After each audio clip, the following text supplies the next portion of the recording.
Ooh, I'm going to an exam. Which word is right? Take an exam, give an exam, write an exam, or sit an exam. Do you know? Well, the answer is they're all right except for give. Okay, we cannot say I'm going to give an exam. Now, I've heard a lot of people make this mistake, okay? Especially people from India use this word. I'm going to give an exam. Now, the reason they use this word is because in their language, that's how you say it. Okay, I'm going to give an exam. I'm going to give the IELTS next weekend. I'm going to give the CELPIP next week. Okay, so that's how you would say it in India, Pakistan, those countries. But actually in English, we can't say that. Now this is a little bit funny because it shows the challenge of language. You can't just translate one thing from one language into another language directly. Okay, if you could just translate things directly, it would be so easy. Languages would be a breeze.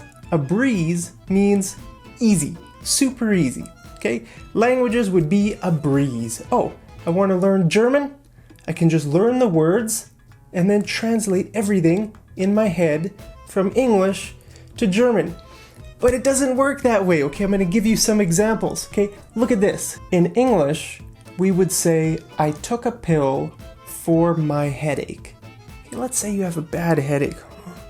I took a pill for my headache. Okay, but in German, you would say, I took a pill against my headache. Against, look, for, against. It's different. In my opinion, German makes more sense here. Because if you have a headache, you don't want to give it something, you want to do something against it because you don't want your headache there, right? So I think German makes a little bit more sense. Now take a look at this picture. Okay, here's a big tree. Now this boy is running and he's not looking where he's going. What happened? Smack! And he fell over backwards on the grass. Okay, how would we describe that scene?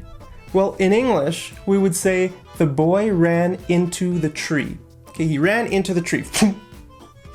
In German, you would say the boy ran against the tree. Against the tree. So, okay, into and against. Again, I think German makes more sense. Okay, these words are different in every language. That's why language is very tricky to learn. Now, one funny thing that happened, well, actually, when I lived in Germany for a few months, and I made so many of these kinds of mistakes where I translated something directly from English to German. And sometimes it just didn't make any sense. For example, one time I remember I told someone, I turned 27 years old. Okay, I turned 27 years old. That's what I was trying to say. In German, I said this. Ich bin 27 abgebogen. Okay, ich bin 27 abgebogen. Abgebogen means turned. Now, the person I was talking to started laughing because my sentence didn't make any sense. Because this word turned, I was trying to make a direct translation, and in German, we can't say you turned a year older. This means like you turn a corner. If you're driving, you turn a corner, right? Now in English, yeah, we use the verb turn to turn a corner, but we can also say turn a year older. Okay, I turned 27. We can use both, but those are very different ideas, right? To turn a corner and to turn a year older are completely different. And in German, they're different. In German, they would say, I became 27. I was 26, then I became 27. And that makes more sense, right?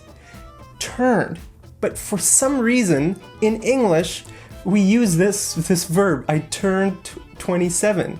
Okay, how old are you going to turn on your next birthday? Let me know in the comments down there. Okay, but when I lived in Germany, I remember I said this, and it was funny because it was a direct translation, but really this sentence doesn't make any sense. I should have said, I became 27. So there are just some really funny translation mistakes that can happen when you try to move from your language to another language. But hey, I just wanted to make this lesson to teach you this one tip, okay? I'm going to take an exam, write an exam, or sit an exam. Now, sometimes, it depends on the location where you are. Some countries might use sit more than take, or write more than, so just ask the local people, hey, which verb do you use for an exam? Do you write an exam? Do you sit an exam? I think in Canada, we say write quite often. I'm going to write an exam, but we could also say take. I think maybe in the UK, or maybe in the UK they use sit, or India I know they use sit. Probably the safest word, if you're not sure, just use take. I'm going to take an exam next Friday. Okay, so hey, there's your tip for today. I just want to ask you, do you have any funny translation experiences? Have you ever made mistakes like this? I want to know about your mistakes. Let me know down there in the comments, and I'll see you over in the next episode of Mad English TV. Take care.